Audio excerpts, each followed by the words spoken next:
오늘 이런 제목인데요. 무슨 뜻입니까? 화목하라 할 때 가정에서 부부가 싸우면 화목하십시오 그러잖아요. 그런 화목입니다. 오늘 우리 20절을 같이 읽겠어요. 시작. 그러므로 우리가 그리스도를 대신하여 사신이 되어 하나님이 우리를 통하여 너희를 권면하시는 것 같이 그리스도를 대신하여 간청하노니 너희는 하나님과 화목하라, 이렇게 말씀하고 있어요. 그리스도를 대신해서 너희는 하나님과 화목하라.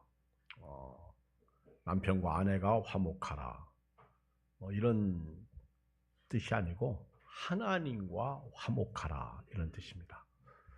하나님과 평화를 가져라. 하나님과 평화, 화목하라, 화평하라, 이런 뜻입니다. 사도 바울이 고린도 교회를 2차 전도 여행 때 개척했어요. 고린도 지역에 1년 6개월 동안 머물면서 존재했습니다. 고린도는 우리 고린도 운하 들어보셨죠? 이 그리스에 있어요. 그리스, 지금 그리스 안에 고린도라는 지역이 있어요. 1년 6개월 동안 머물면서 전도를 했는데, 고린도 교회가 이렇게 참 어려운 가운데, 우상 도시 가운데서도 믿음을 가지고 아주 잘 성장을 해 나갔습니다. 그런데 고린도 교회가 참 문제가 많았어요. 어마어마한 문제들이 있는데, 우선 1장에서부터 이렇게 쭉 고린도전서를 보면 분열의 문제가 있어요. 분열, 파당이죠. 파당, 아볼로파, 무슨 게바파, 바울파, 심지어는 나는 그리스도에게 속했다, 그리스도파, 이런 파당의 문제가 있었고, 또 십자가에 대한 오해가 있었어요. 십자가. 그래 바울이 십자가의 도에 대해서 또 말씀하잖아요. 또 성령에 대한 계시, 이런 문제가 또 있었고, 심지어는 근친상간의 문제가 있었습니다. 근친상간 아시죠?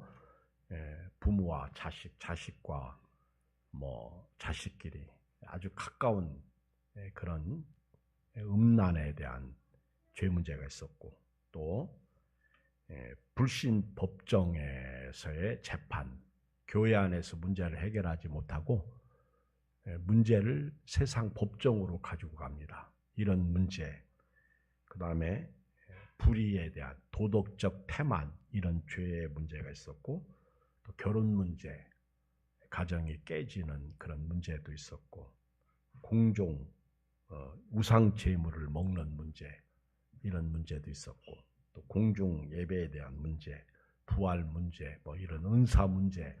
하여튼 고린도 교회는 아주 문제투성이었어요. 문제투성. 그래서 바울이 첫 번째 편지를 써가지고 그 문제들을 아주 하나하나 지적하는 거예요. 그러면서 예수님에게로 이렇게 끌어오고 또 그 문제들을 해결하는 것을 볼 수가 있었습니다. 그런데 바울이 고린도전서 첫 번째 편지를 썼을 때 문제가 해결이 안 되는 거예요. 바울같이 위대한 사도가 교회를 개척하고 1년 6개월 동안 머물면서 세운 교회가 파산 직전에 있습니다. 문제가 해결이 안 되는 거예요. 그리고 좋은 소식을 기다려도 나쁜 소식이 들려오고 괴롭습니다. 아주 답답한 거예요. 이거 어떻게 하면 좋을까? 그러던 차에 고린도 후서 7장에 가보면 바울이 마케도냐 지역에 갔을 때 디도를 만나요. 디도, 고린도 전서 후서 7장에 보면 5절에 바울이 마케도냐에 갔을 때 디도를 만나는데 5절 이렇게 시작해. 우리가 마게도냐에 이르렀을 때에도 우리 육체가 편하지 못하였고 사방으로 환란을 당하여 밖으로는 다툼이요 안으로는 두려움이 없노라. 지금 바울의 심정을 이해하시겠죠? 예, 외부적으로는 아주 그 핍박 속에서 복음을 증거하니까 육체가 편하지 못해. 그리고 사방으로 우겨싸움을 당하는 환난을 당하고 또 다툼 싸우고 복음 증거한다고 막 또 핍박하죠. 그리고 교회 안에서는 두려움이요. 왜? 교인들이 믿음으로 살아야 되는데 여러 가지 문제를 안고 살고 있으니까 두려움이요. 목회자도 언제가 두려운지 아십니까? 교인이 신앙생활 잘하다가 떠나거나 이때가 두려워요. 힘들어. 그리고 떠나게 되면 꼭 시험이 와요. 어떤 때는 막 목회자를 떠난 분들이 또 욕을 많이 하고, 제가 이렇게 목회하면서 보니까 교인이 떠나면 마지막 골은 목회자에 대한 문제더라고요. 보니까 이게 마귀가 역사하는 거지 사실은 그렇지 않잖아요. 이런 문제가 바울에게 두려움으로 다가오고 있었습니다. 그리고 6절에 보면 이제 하나님께서 이렇게 막 안팎으로 고통 가운데 있는 바울을 이렇게 위로해 주시는데 6절을 읽어봐요. 시작. 그러나 낙심한 자들 위로하시는 하나님이 누가 오므로? 디도가 오므로 우리를 위로하셨으니. 참 이렇게 어렵고 힘들 때 옆에 누가 있었어요? 디도서 알죠? 저자의 디도. 이 디도가 바울에게 옵니다. 그래서 바울이 막 힘이 드는 거예요. 사도 바울이요, 이렇게 사역을 할 때 바울도 사람인지라 너무너무 힘들어. 그런데 이렇게 편지를 쓸 때 보면 뭐 디모데라든가 에바브로디도라든가 뭐 에바브라라든가 이런 아주 동역자들이 옆에서 이렇게 와가지고 힘을 줍니다. 그러면 바울이 막 힘이 나는 거예요. 힘이 나는 거예요. 저 이정희 목사님이 연세가 드시면서 마음이 자꾸 약해지시는데 저하고 통화하면 막 힘이 나신대. 이게 누군가가 옆에서 이렇게 있어만 줘도 힘이 나는 거예요. 소망이 생기는 거예요. 바울이 이렇게 디도가 오므로 말미암아 위로를 받았는데 그 위로가 뭐냐? 7절 그가 온 것뿐 아니요 오직 그가 너희에게서 받은 그 위로로 위로하고 너희의 사모함과 애통함과 나를 위하여 열심히 있는 것을 우리에게 보고함으로 나를 더욱 기쁘게 하였네. 그러니까 디도가 고린도 교회의 소식을 가지고 온 거예요. 디도가 고린도 교회에 좋은 소식을 가져온 거예요. 바울이 첫 번째 편지를 쓸 때에는 고린도 교회가 아주 막 10가지 이상의 그런 문제가 있었거든요. 막 바울이 낙심 상태였습니다. 안팎에 이 두려움이 있었어요. 그런데 마게도냐에 갔을 때 디도가 딱 와가지고는 고린도 교회 문제가 해결되고 있습니다. 해결되었습니다. 이런 보고를 하는 거예요. 그러니까 막 힘이 드는 거예요. 그렇지 않아요? 아유, 목사님, 그 아무개가 다시 교회 나오기로 했습니다. 할렐루야. 막 힘이 드는 거예요. 소망이 드는 거예요. 생명이 막 솟아나는 거죠. 그 바울이 두 번째 편지를 그래서 쓰는 거예요. AD 56년에 마케도냐에서 바울이 이 고린도 후서를 써가지고 다시 고린도 교회에 보내는 거예요. 그때 바울이 너희는 하나님과 화목하라 이런 말씀을 해요. 왜 그랬을까요? 바울이 어떤 의도를 가지고 이 말씀을 전했을까요? 하나님과 화목하라. 제가 생각해 볼 때 고린도 교회 교인들이 막 흔들리면서 이 구원의 문제가 이 심각한 타격을 입게 된 겁니다. 바울이 딱 볼 때 저들이 분명 구원받았거든요. 하나님의 백성이거든요. 그리고 천국 백성이거든. 구원의 문제에 심각한 흔들림이 있었다는 거예요. 5장, 고린도후서 5장 1절에 보면 바울이 다루는 첫 번째 내용이 뭔지 아십니까? 장막집이 무너지면 하늘에 있는 영원한 집이 우리에게 있다. 이게 천국 얘기거든요. 지금 5장에서 바울이 천국 얘기를 합니다. 천국 얘기. 우리는 천국 백성이다. 우리 장막집이 무너지면 우리는 천국에 간다. 육신이 죽으면 천국에 들어간다. 흔들리지 마라. 나는 지금 죽어도 난 좋다. 바울이 그렇게 말합니다. 나는 지금 죽어도 좋다.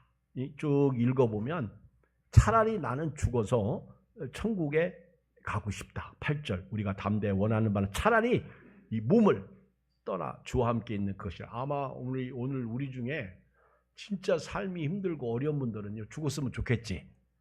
근데 마음대로 됩니까 안 됩니까? 안 되잖아. 근데 바울은 정말 복음 증거하면서 너무 힘들었나 봐. 그리고 고린도 교회의 이 문제가 이 해결되는 것을 보면서 기뻐가지고 바울이 자기 신앙 고백을 하는 거예요. 나는 죽어도 좋다. 그런데 하나님이 나를 아직 안 데려가시니까 나는 사는 동안 주를 기쁘시게 하며 살겠다. 난 죽어도 좋아. 그런데 내가 살고 있는 동안은 난 주님을 기쁘시게 하면서 살고 싶다. 그게 오늘 구절이죠. 그리고 우리는 반드시 하나님 심판대 앞에 설 것이다. 그러니까 구원받은 믿음을 지키라는 거예요. 그래서 너희는 하나님과 화목하라는 거예요. 너희가 구원받은 은혜를 가지고 있는데 하나님과 화목하지 않게 되면 그 은혜는 깨진다는 거죠. 그러니까 여러분은 하나님과 화목하십시오. 구원을 지키십시오.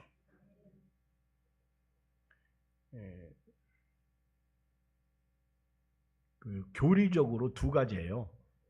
한 번 구원받으면 영원하다는 교리가 있고, 그러니까 한 번 구원받으면 그 사람은 무슨 일을 해도요, 무슨 짓을 해도 구원받는다는 교리. 근데 사실 한 번 구원받은 사람은 나쁜 짓 못합니다. 그리고 두 번째 교리는 한 번 구원받은 사람도요, 구원 탈락할 수 있다는 거예요. 이건 한국 교회뿐만 아니라 이 신학 사상의 교리예요. 저는 후자 쪽입니다. 한 번 구원받아도 구원 탈락할 수 있다. 왜? 성경을 보면 탈락하는 사람들이 많거든. 근데 이유야 어떻든 간에 저는 그런 생각을 해요. 구원 진짜 받은 사람은 탈락할 수가 없죠. 이렇게 얘기하면 니꼬로가 되겠죠. 근데 바울도 이 고린도 교회가 흔들리는 것을 보면서 야, 이들이 구원에서 떠날 수 있겠구나. 그러니까 바울이 두 번째 편지를 쓰면서 디도를 통해서 기쁜 소식을 듣고 구원 탈락하지 않도록 하나님과 화목하라는 거예요. 하나님과 화목하게 지내라는 거예요. 무슨 일이 있어도 하나님과 화목하라. 11절에 보면 우리는 주의 두려우심을 알므로 사람들을 권면하거니와 우리가 하나님 앞에 알려졌으니 또 너희의 양심에도 알려지거라. 이 바울은요, 하나님의 심판을 얘기하면서 우리가 심판대 앞에 서는데 나는 그런 주님의 두려우심을 안다는 거예요. 여러분 신앙생활하면서 하나님의 심판이 두렵다는 걸 알아야 됩니다. 바울은 알고 있어요. 그리고 그 하나님이 어떤 분이라는 것을 알기 때문에 오늘 권면하는 거예요. 믿음으로 살라고 권면하는 거예요. 그리고 우리는 이렇게 하나님 앞에 알려졌다는 거예요. 사도로서. 그리고 너희의 양심에도 우리가 있다는 거죠. 알려졌다는 거죠. 그러면서 우리는 하나님에게 대해서 미친 사람이고 여러분들에 대해서는 온전한 사람이다. 그러면서 14절 읽어요. 시작. 그리스도의 사랑이 우리를 강권하시는도다. 우리가 생각하는데 한 사람이 모든 사람을 대신하여 죽었으니 모든 사람이 죽은 거예요. 지금 바울이 고린도 교회의 그 문제가 해결되는 것을 기뻐한 나머지 지금도 내가 여러분들에게 이 편지를 쓰면서 그 사랑이, 그리스도의 사랑이 나를 막 이렇게 끌어올린다는 거죠. 여러분에 대한 사랑이 대단하게 가고 있다는 거예요. 이렇게 하나님의 사랑, 그리스도의 사랑이 나를 이렇게 편지를 쓰게 하고 여러분들을 사랑하게 하는데, 여러분 이 사랑을 받은 사람으로 절대로 하나님과 화목을 깨지 마세요. 그 얘기입니다. 화목을 깨지 마세요. 15절에 보면 그가 모든 사람을 대신하여 죽으시면 살아있는 자들로 하여금 다시는 여러분 자신을 위해서 살지 말고 오직 우리를 대신하여 죽었다가 다시 살아나신 예수님을 위하여 살도록 그렇게 편지를 쓰고 있는 거예요. 하나님과 화목하라. 이 얘기는 너를 위해서 살지 말고 너를 대신하여 십자가에 죽으셨다가 다시 살아나신 그 예수님을 위해서 살라는 거예요. 그 예수님을 위해서.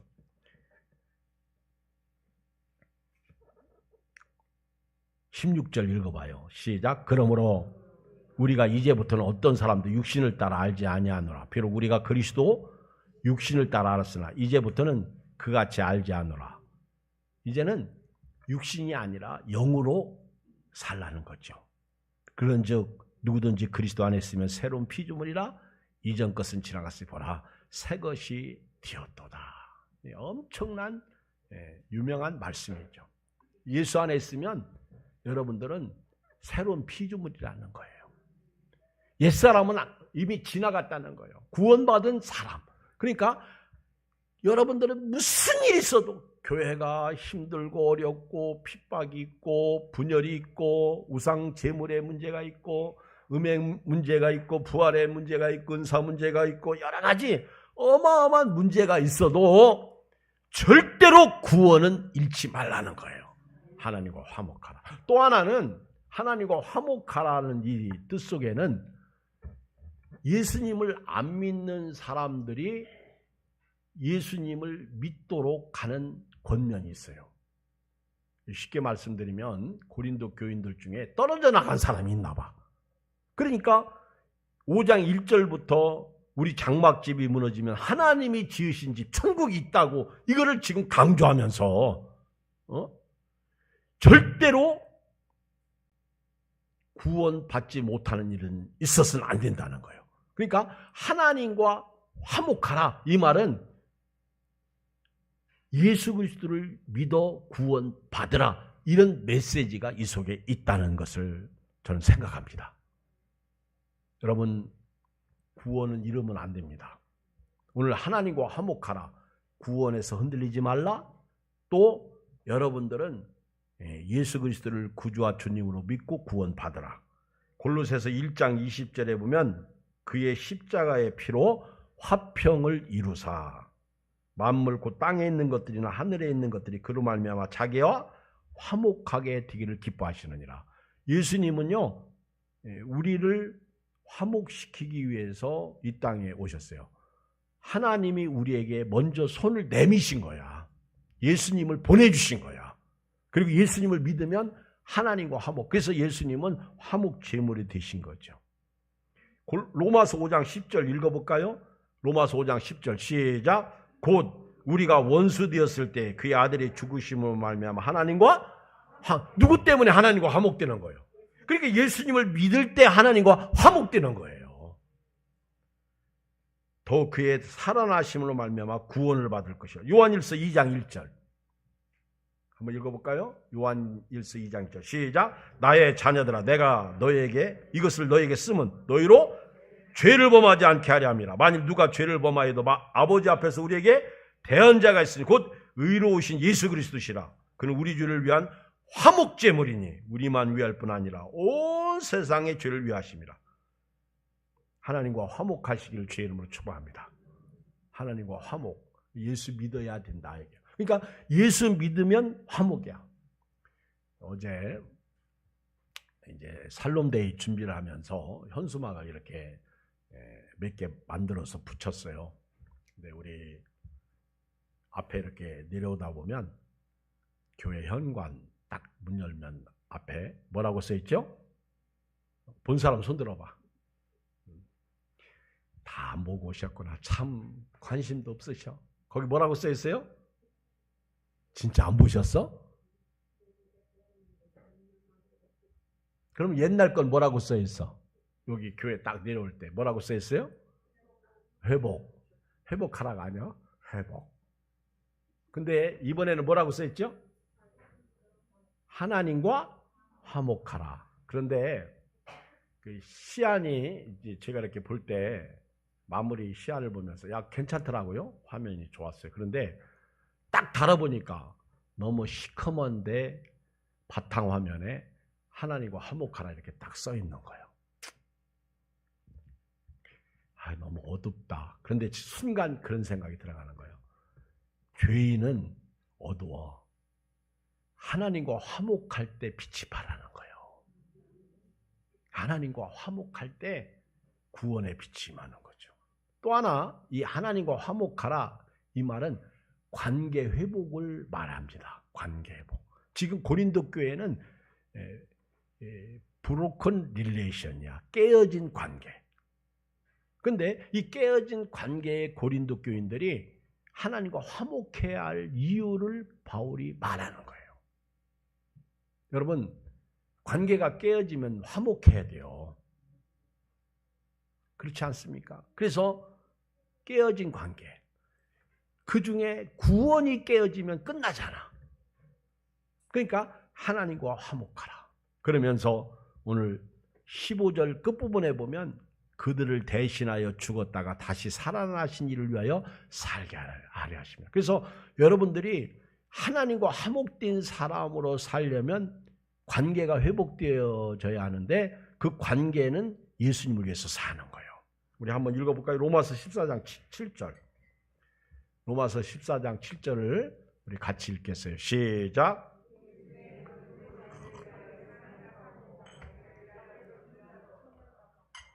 8절 시작. 우리가 살아도 주를 위하여 살고 죽어도 주를 위하여 죽나니 그러므로 사나 죽으나 우리가 주의 것이로다. 이를 위하여 그리스도께서 죽었다가 다시 살아나셨으니 그 죽은 자와 산 자의 주가 되려 하심이라. 이제 누구를 위해서 살아야 돼요? 그게 관계 회복이에요. 부부가 깨어졌어요. 그런데 이걸 다시 화목하기 위해서는 서로를 위해서 살아야 돼요. 그렇죠? 그래야 관계가 회복되는 거예요. 이거 없이 안 됩니다. 희생 없이 안 되는 거예요. 예수님이 화목 제물이 되셨다. 희생입니다. 죽으심이에요. 하나님은 우리와 하나님 사이의 화목을 위해서 아들을 주셨고 아들은 그 화목을 위해서 십자가에서 희생하셨어요. 이게 죽음이죠. 죽음. 예수님을 통해서 하나님과 화목한 사람은요, 땅에서 매는 삶을 살면 안 됩니다. 마태복음 16장 19절에 보면 내가 천국 열쇠를 네게 주리니 네가 땅에서 무엇이든지 매면 하늘에서도 매일 것이요 네가 땅에서 무엇이든지 풀면 하늘에서 풀려. 그러니까 화목한 사람은요 이제 풀어야 돼요. 바울은 지금 고린도 교회에 그걸 말씀하고 있는 거예요. 지금 고린도 교회가 자칫 잘못하면 천국을 못 들어가니까 하나님과 화목을 시키는 거죠. 하나님과 화목하라. 자, 오늘 제가 첫 번째 드리고 싶은 말씀은요, 하나님과 화목하라. 흔들리는 우리 믿음이 하나님과 화목해야 되고 구원받지 못한 사람이 하나님과 화목하도록 살롬되라는 거예요. 살롬이 뜻이 뭐예요? 평화, 평강. 하나님 앞에서 화목한 거죠. 평강의 복이죠. 이게 화목, 살롬. 화목이에요. 평강. 자, 보세요. 20절. 그러므로 우리가 그리스도를 대신하여 사신이 되어 하나님 우리를 통하여 너희를 권면하시는 같이 그리스도를 대신하여 간찬. 지금 바울은 예수님을 대신해서 고린도 교회에 간청하는 거예요. 이 권면을 넘어선 거죠. 너희는 하나님과 화목하라. 21절 읽어요. 시작. 하나님이 죄를 알지도 못하신 이를 우리를 대신하여 죄로 삼으신 것. 이제 이해가 되시죠? 십자가는 죄를 모르는 예수님에게 인간의 죄를 대신 지게 하신 거예요. 그래서 하나님과 화목해야 돼요. 그리고 예수님이 내 대신 죄를 지심으로 말미암아 우리가 예수님 때문에 그 안에서 하나님의 뭐가 돼요? 의가 되게 하라. 예수님 복음의 의가 있는 거예요. 예수님 안 믿으면 절대 저와 여러분들은 의인이 될 수 없어요. 예수님을 믿을 때 의인이 되는 거예요. 그러니까 내가 나를 볼 때 죄인인데 하나님이 예수님을 믿는 나를 의로 여기셨다는 거죠. 이게 은혜라는 거예요. 예수님이 네 죄를 대신해서 십자가에서 죽었다. 네 죽음의 문제를 해결했다. 이 두 가지죠. 죄와 죽음의 문제를 예수님께서 해결하신 거예요. 그리고 나서 이제 바울이 부탁을 하는 거예요. 18절, 19절. 이렇게 여러분들이 하나님과 화목했으니까 이제 하나님과 화목한 사람으로 살롬되게 하라는 거예요. 18절 시작. 모든 것이 하나님께서 났으며 그가 그리스도로 말미암아 우리를 자기와 화목하게 하시고 또 우리에게 뭘 주셨다? 화목하게 하는 직분을 주셨다는 거예요. 직분. 오늘 목회자가 되고 장로가 되시고 권사가 되시고 집사가 되시고 교사가 되시고 복음 전하는 자, 여기 성가대, 다 모든 교회에 나오는 성도, 우리 모든 직분자들은요, 하나님과 화목한 자로서 이제 사신이 돼야 돼요. 예수님을 대신한 사신, 화목하게 하는 직분을 감당해야 돼요. 전도입니다. 영혼 구원이죠. 이거는 예수 믿는 순간 자동적으로 주어지는 직분이에요. 그런데 이 직분을 감당해요? 안 해요? 안 하니까 이렇게 특별히 날 잡아서 한번 해보자. 아멘. 그래서 살롬데이를 하는 거예요. 싫으면 안 해도 돼요. 그런데 하는 게 좋아요. 여러분 나중에 천국 갔을 때 엄마는 왜 나한테 예수 믿으라고 얘기 안 했어? 오늘 주부의 소식이 나가는데 저희 집사람 맏딸이 결혼합니다. 21일 날 토요일 날. 근데요. 어제 이제 인사가 아니라 이렇게 뭐 선물을 하나 가지고 오는데 그 집에 안 들리고 입구에서 엄마한테만 전달하고 가겠다 그래 그렇게 얘기를 해요. 저는 몰랐지 뭐. 엄마가 이제 저한테 얘기를 하니까. 그래서 제가 그냥 가만히 있었죠. 뭐 안 온다는데. 근데 이제 엄마가 우리 전혜영사가 미안했나 봐. 저한테 아유, 애들이 와야 되는데 인사하고 가지 이놈들이. 그랬더니 뭐 일하다가 와가지고 작업복 차림이라 이게 인사하러 가는 게 예의가 아닌 것 같고 해서 못 올라온다. 근데 이제 다시 전화를 하더니 그래도 인사하고 가라 그래. 그래서 이제 올라왔어요. 올라와가지고 잠깐 이제 차 한잔 마시고 이렇게 가는데 둘 다 예수님을 안 믿어. 그 신랑 자리는 부모가 교회를 다녀. 그리고 딸도 어렸을 때는 교회를 다녔는데 이게 이제 상황이 그러다 보니까 지금은 교회를 못 다니고 있어요. 이제 이들을 하나님과 화목시켜야 되는데 기도가 참 크죠. 참 내 마음대로 안 돼. 내 뜻대로 안 되잖아요.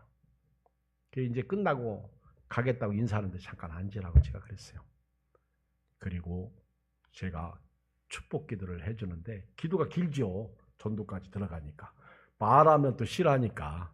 그래서 이제 기도를 길게 했어요. 하나님, 이 두 사람이 만나서 행복한 결혼 생활을 하게 해주시고 쭉 예수님을 구주로 믿고 살게 해주시고 그리고 예수님의 이름으로 기도합니다. 그랬더니 아멘들 그러더라고. 그러니까 이게 있는 거야. 이 속에 있는 거야. 아멘 그러는 거예요.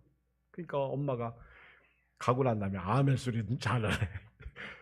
아멘 그러는 거예요. 여러분 내 집안에 지금 내 가족이 그렇다고요. 이런 양이에요. 이런 드라크마예요. 집 나간 아들이야. 내 부모가 그렇고 내 형제가 그래요. 이들을 우리가 전도해야 됩니다. 하나님과 화목시켜야 됩니다. 목사님 우리 집은 다 믿어요. 할렐루야. 그럼 옆집을 전도하세요. 옆집은 안 믿잖아. 눈만 뜨면 있어요. 저도 어제 어떤 형제 전화번호 적어서 교회 오라고 했더니 답도 없고 오지도 않네. 어제는 대답하던데. 이게 전도가 쉽지 않다는 거예요. 내일 일은 난 모르잖아요. 하마스가 이스라엘을 미사일 5,000발을 쐈는데요. 어느 날 갑자기 그렇게 수만 명이 죽을 줄 몰랐어. 얼마가 죽었는지도 몰라. 근데 기사에 보면 북한이 우리나라에 쏘는 미사일은 몇 발? 5,000발이 아니야.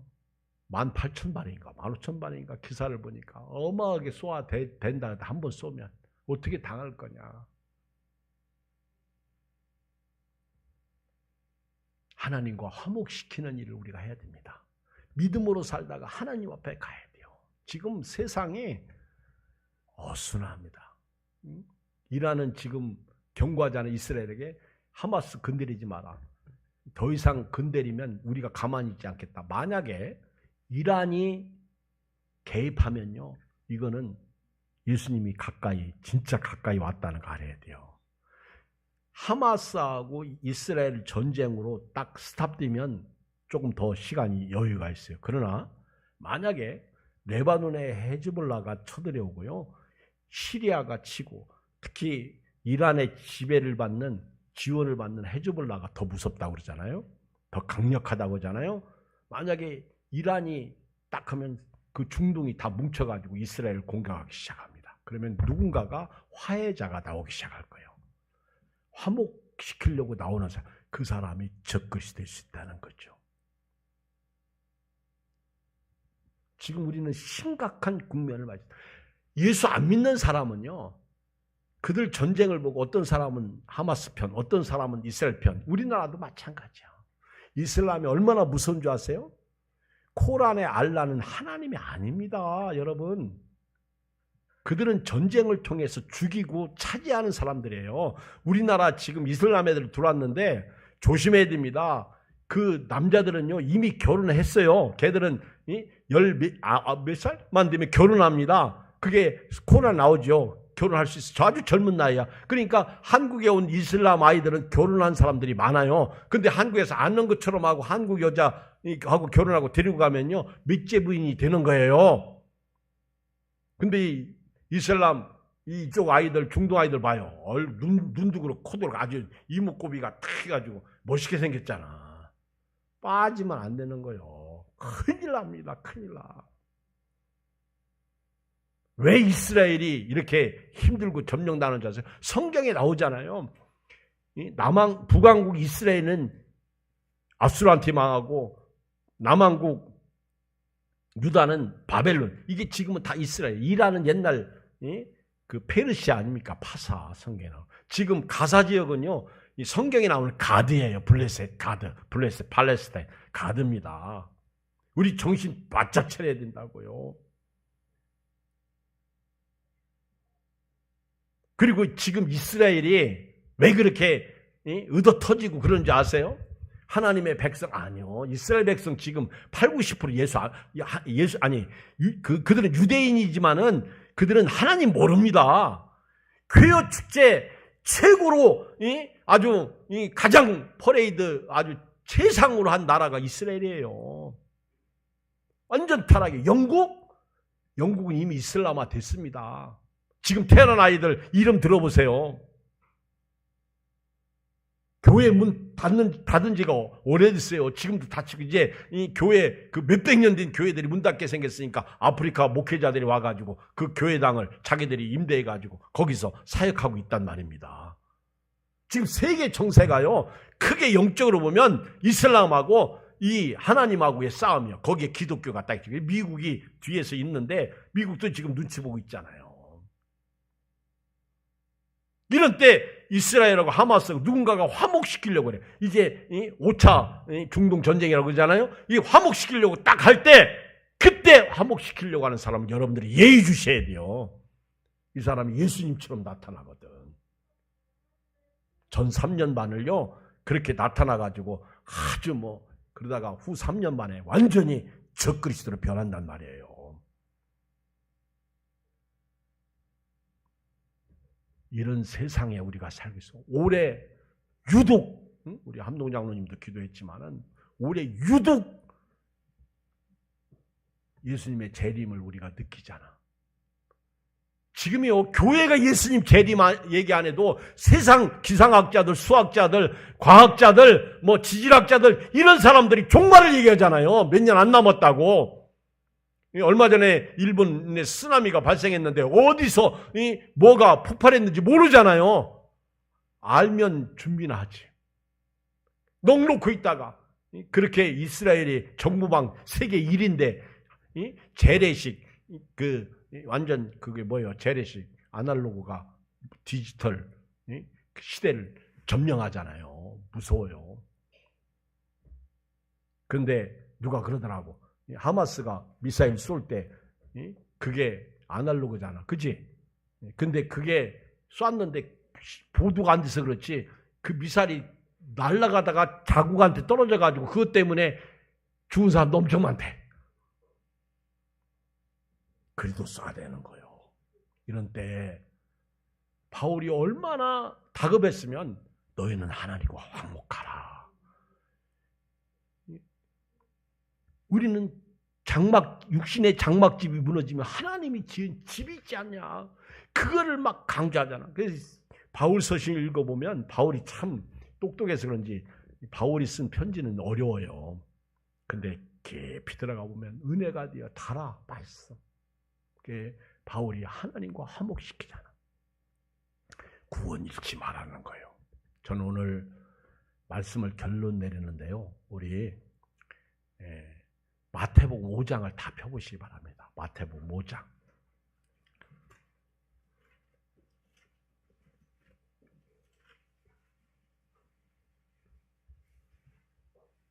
마태복음 5장에 보면 3절로 10절까지 팔복이 나와요. 팔복. 심에 온의, 극마화의. 저는 이렇게 이유었거든요. 심령이 가난한 자는 복이 나니 천국이 그들의 것이며 애통하는 자는 복이 나니 그들이 위로를 받을 것이며 온유한 자는 복이 나니 그들이 땅을 기업으로 받을 것이며 의에 줄이고 목마른 자는 복이 나니 그들이 배부를 것이며 긍휼히 여기는 자는 복이 나니 그들이 긍휼히 여김을 받을 것이며 마음이 청결한 자는 복이 나니 그들이 하나님을 볼 것이며 9절 읽어요. 시작. 화평하게 하는 자는 복이 나니 그들이 하나님의 아들이라 일컬음을 받을 거예요. 여기 화평의 복이 얼마나 큰 복인지 여러분 보세요.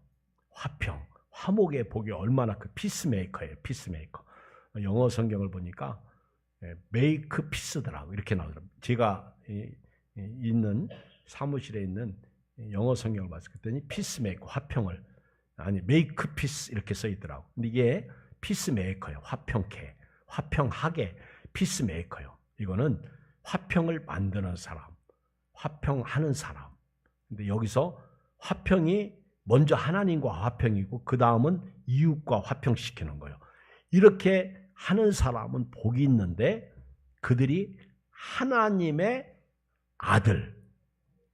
여기 영어 성경에 children 이렇게 나와요. 어린아이. 제가 왜 어린아이로 표현했을까? 여기서는 하나님의 아들이에요. 아들. 근데 이 어린이는 순진하잖아. 그러니까 말씀을 들으면요 그냥 순종하잖아. 그리고 이 예수님은 어린아이와 같지 않고는 천국은 어린아이와 같고 어린아이와 같지 않고는 천국에 들어갈 자가 없다. 그러니까 화평하게 하는 사람은요, 그런 어린아이의 축복을, 그런 아들의 축복을 받는 거예요. 다른 팔복을 보세요. 뭐 그냥 애통하는 자는 복이 있나니 그들이 위로를 받을 것이고, 온유한 자는 복이 있나니 그들이 땅을 기업, 의에 줄이고 목마른 자는 복이 있나니 그들이 배. 그런데 유독 화평하게 하는 자는 복이 있나니 그들이 하나님의 아들이라는 거예요. 아들. 화평해요. 그 예수님이 화평케 함으로 하나님의 아들이 되었잖아요. 아들로서 피스메이커가 됐잖아요. 그러니까 화평의 복은 엄청나게 중요한 복이에요. 하나님의 자녀, 아들이 되는 복입니다. 이 은혜가 여러분들에게 주의 이름으로 축복합니다. 기도하겠습니다. 우리 말씀 붙잡고 같이 한 음성으로 기도하겠어요. 우리 주의 이름